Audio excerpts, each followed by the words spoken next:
Hello, friends. I am Chevee. Welcome to my shed. How are you today? How's life in your world? How's things where you are? Hope it's fantastic and wonderful. I have today off. We got yesterday.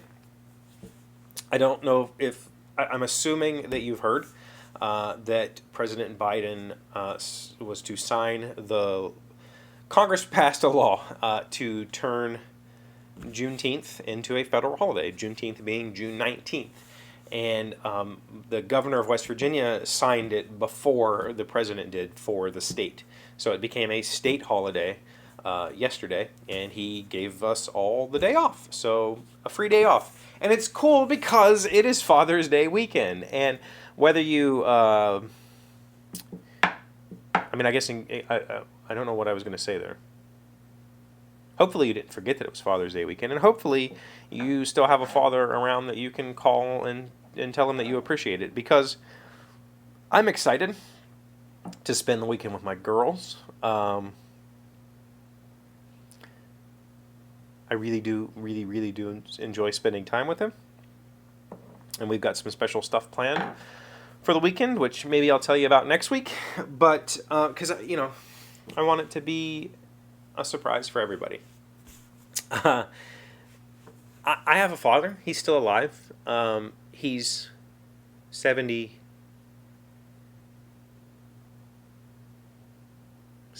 this year.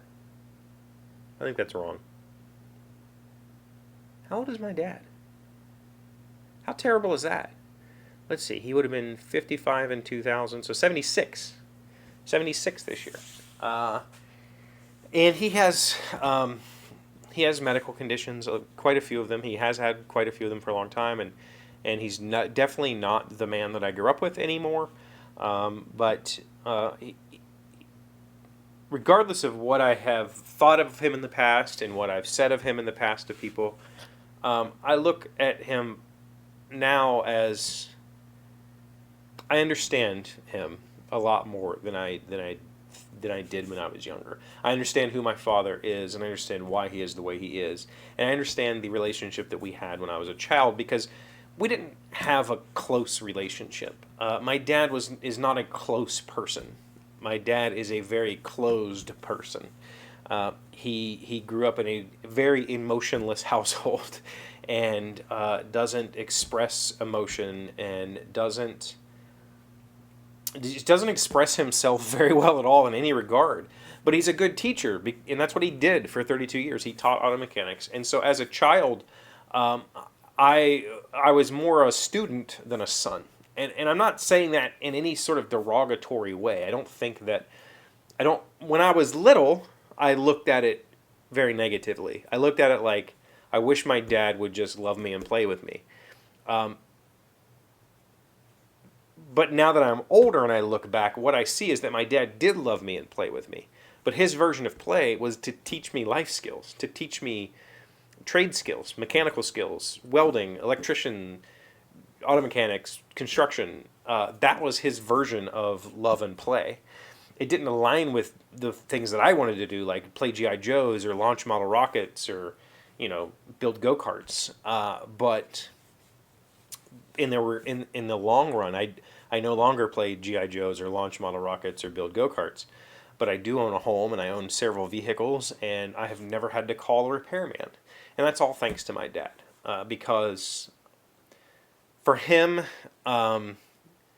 being productive was successful for him. That's what he knew how to do and what he enjoyed doing.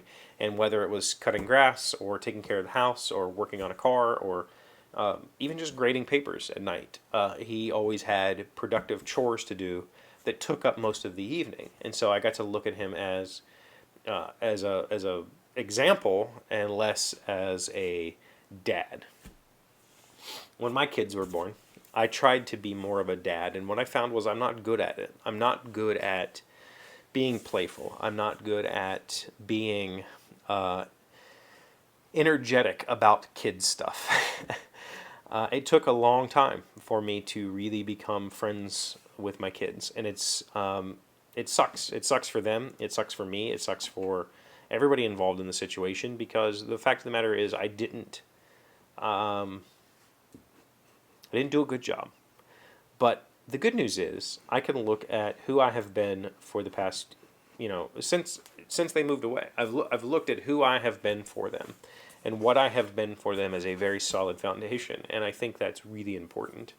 I think that I am a good dad, and I don't think anybody could challenge me on that. I think they could try, but they'd just be simply wrong. And I don't know that I could have looked at a camera and said that, even maybe a year ago, maybe 2 years ago. I couldn't have agreed, because I had been told for a long time that I was a shit father.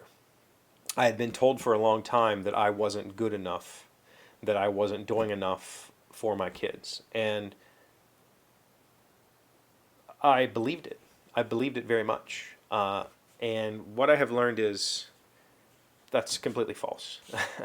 I have done exactly what I needed to do for my kids, and I have been who I need to be for my kids. I would like to spend more time with them, and I'm hoping to figure out a way to do that very soon. I need to talk to them about it, so I'm going to leave those details off. But I'm hoping that moving forward, they don't forget about their dad. I don't think they will. Either of them. Even though my oldest is about to turn 17, she's a junior in high school this year. She's going to grow up and leave in no time.